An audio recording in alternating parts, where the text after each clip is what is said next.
ہے جو القادر کیس کا ہے، جس کو 190 ملین کا کیس کہتے ہیں۔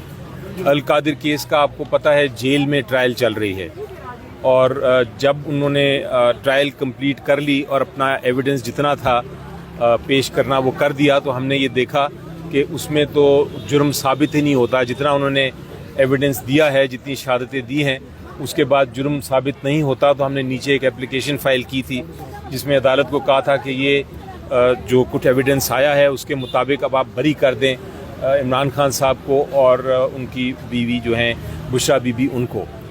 نچلی عدالت نے وہ ہماری درخواستیں چونکہ مسترد کر دیں، اس لیے ان کے خلاف ہم نے آج ایک اپیل فائل کی تھی، اور استدعا یہ تھی ہائی کورٹ سے کہ اس کیس میں عمران خان صاحب کو اور بشرا بی بی کو بری کر دیا جائے، کیونکہ جو شہادت آئی ہے اسے جرم ثابت نہیں ہوتا۔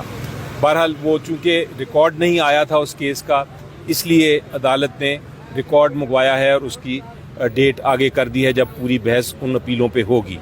دوسرا جو بہت اہم کیس ہے وہ ہے توشہ خانہ کا کیس، اس کی بھی آج اپیلیں ہوئی تھیں۔ آپ کو یاد ہوگا کہ توشہ خانہ کے کیس میں عمران خان صاحب اور بشرا بی بی کو سزا دی گئی تھی، اور سزا اس لیے دی گئی تھی کہ یہ الزام لگایا تھا کہ انہوں نے اربوں روپے کا نیکلس بیچا ہے۔ یہ الزام جو تھا بالکل جھوٹا اور بے بنیاد تھا، اور اس کو ثابت کرنے کے لیے انہوں نے صرف ایک گواہی پیش کی تھی۔ ایک اسپیئر پارٹ جو کام کرتا ہے دبئی میں، کوئی شخص جو کوئی انڈین دکان پہ کام کرتا ہے اور اسپیئر پارٹس بیچتا ہے، اس کی گواہی آئی۔ اس نے ایک کاغذ پیش کیا کہ جناب یہ جو نیکلس تھا یہ اربوں روپے کا تھا، اور اس ایک گواہی کے اوپر اس اسپیئر پارٹ اونر جس نے جو اسپیئر پارٹ کا جو جاب کرتا ہے، جو ایکسپرٹ بھی نہیں ہے، اس کی گواہی پہ سزا دے دی گئی تھی۔ تو ہم نے توشہ خانہ کی اپیل کی تھی۔ جب عدالت نے، آپ کو یاد ہے پچھلی ہیئرنگ پہ عدالت نے جب دیکھا، انہوں نے کہا یہ تو الزام ثابت ہی نہیں ہوتا، تو جو سزا تھی اور جو کنوکشن تھی دونوں کو معطل کر دیا تھا پچھلی عدالت نے آرڈر پاس کر کے۔ اب اس کیس کی ہیئرنگ ہے، فائنل ہیئرنگ ہے۔ آج وہ اس لیے نہیں آگے چل سکی کہ ایک اپیل کا ریکارڈ نہیں پیش ہوا تھا عدالت میں۔ عدالت نے کہا کہ دونوں اپیلیں جو ہیں عمران خان صاحب کی اور بشرا بی بی کی اکٹھے ہوں گی، پھر ہم سماعت کریں گے۔ یہ توشہ خانہ والا کیس انشاءاللہ آپ دیکھیں گے جب میری بحث ہوگی کہ اس میں کوئی جان نہیں، بالکل جھوٹا اور بے بنیاد مقدمہ ہے۔ صرف اس لیے یہ فائل کیا گیا تھا کہ عمران خان صاحب کے خلاف الیکشن سے پہلے انہوں نے سزائیں سنانی تھیں اور ان پہ پریشر ڈالنا تھا۔ وہ اس وجہ سے انہوں نے جلدی سے ایک ہفتے میں یہ ٹرائل کو کنکلوڈ کر دیا تھا، ایک ہفتے میں فیصلہ سنا دیا تھا، اور عمران خان صاحب کے جو وکلاء تھے ان کو پیش بھی نہیں ہونے دیا تھا، ان کو کراس ایگزامن یعنی جرح کرنے کا موقع بھی نہیں دیا گیا تھا۔ اور یہ اتنی ناانصافی تھی، اتنی وائلیشن تھی کہ پوری دنیا اس کیس کو دیکھ کے ہنس رہی تھی کہ ایسے کیس بھی بن سکتے ہیں کسی معاشرے میں۔ اچھا علی ظفر صاحب، پچھلے 1.5 سال سے ہم دیکھ رہے ہیں، سن رہے ہیں کہ جب بھی کوئی وکلا پی ٹی آئی کا یہاں پر پیش ہوتا ہے وہ یہی کہتے ہیں کہ مہینہ 1.5-20 دن بعد خان صاحب باہر ہوں گے۔ آپ ایز اے قانون دان کیا سمجھتے ہیں، کیا واقعی خان صاحب کی جو رہائی ہے، جو باہر آنے کا جو اس وقت بہت سے لوگ کہہ رہے ہیں کہ آ سکتے ہیں، تو آپ کو کیا لگتا ہے خان صاحب کی رہائی کب تک ممکن ہو سکتی ہے موجودہ کیسز کو لے کر؟ دیکھیں، آپ کے موجودہ کیسوں میں پہلے ذرا اس کو لسٹ کرتے ہیں کہ کیس رہ کون سے گئے ہیں۔ ایک تو یہ القادر کا کیس ہے جو کہ چل رہا ہے نیچے،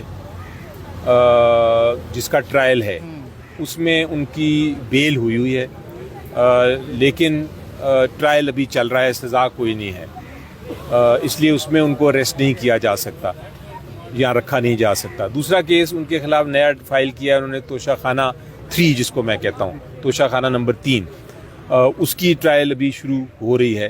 اس میں بھی ان کی بیلز لگی ہوئی تھیں آج، وہ بھی اگر بیل ہو جائیں گی تو پھر ان کو رکھا نہیں جا سکتا کورٹ میں۔ یہ جو توشہ خانہ 2 ہے کیس جس کی آج سماعت ہوئی، اس میں آلریڈی کنوکشن جو ہے اور جو سزا ہے وہ معطل ہے، اس لیے اس میں بھی اس کو جیل میں نہیں رکھا جا سکتا۔ جو پہلا سائفر کیس تھا اور جو کیس تھا عدت والا، اس میں آلریڈی ان کو ان کی سزائیں جو ہیں اور کنوکشن جو ہے وہ ختم ہو چکی ہے، وہ اپیلیں ایکسیپٹ ہو چکی ہے، تو اس میں بھی جیل میں نہیں رکھا جا سکتا۔ کچھ کیسز ہیں جو کہ ان کے خلاف اب نئے اکتوبر میں بنائے گئے ہیں، ان میں بھی ان کی بیلز کی درخواستیں ہم نے ڈال دی ہیں۔ اس لیے لگتا یہ ہے کہ اب بالکل آخری چند کیسز رہ گئے ہیں، جس میں ان کو جو ان کی بیلز ہیں وہ ہونی ہے. تو اگر وہ ہو گئی انشاءاللہ تو امیجیٹلی اس کے بعد وہ واپس کتنا ٹائم میکسیمم کتنا ٹائم لگ سکتا ہے؟ 2 مہینے 3 مہینے؟ اگر تو انصاف کے مطابق اور انصاف کے تقاضے پورے کرتے ہوئے معاملے چلیں تو پھر میری نظر میں اسی مہینے کے اندر انشاءاللہ ہو سکتا ہے. اسی مہینے؟ یہ مہینہ ختم ہونے 3-4 دن رہ گئے، یعنی نومبر مہینے. ابھی سر قاضی صاحب چلے گئے ہیں تو آپ کو کچھ ریلیکسیشن فیل ہو رہا ہے جو نئے چیف جسٹس آئے ہیں؟ جی بالکل ریلیکسیشن بہت زیادہ فیل ہو رہا ہے، کیونکہ وہاں ہمارا خیال تھا کہ ہماری سنائی نہیں ہو رہی. اب یہ جو یحییٰ افریدی صاحب ہیں انہوں نے ایک طرح سے ساری چیزیں سمیٹ رہے ہیں. انہوں نے فل کورٹ ایک میٹنگ بھی کی ہے اور اس میں فیصلے کیے ہیں کہ جو کیسز ہیں ان کو جلد سے جلد آگے چلایا جائے گا. خان صاحب سے تازہ ترین ملاقات بھی آپ کی ہوئی ہے، ان کا کیا اس وقت مورال ہے؟ کیا کہنا تھا اپنی رہائی کو لے کر؟ وہ کتنے کنسرن ہیں اور کیا ان کا اس وقت؟ ان کا جو مورال ہے نا جی، میں آپ کو بتاؤں کہ میرا خیال تھا کہ جو کچھ ان کے ساتھ کیا جا رہا ہے، ان کو جس طرح ایک بند کمرے میں 24 گھنٹے رکھا جا رہا ہے، جس طرح ان کو باہر نہیں نکالا گیا، جس طرح ان کو اخباریں نہیں دیں، جس طرح ان کو یہ بھی نہیں موقع دیا کہ باہر نکل کے کوئی سیر کر سکیں، یہ سارے چیزوں کو دیکھ کے میرا خیال تھا شاید وہ گھبرائے ہوں گے.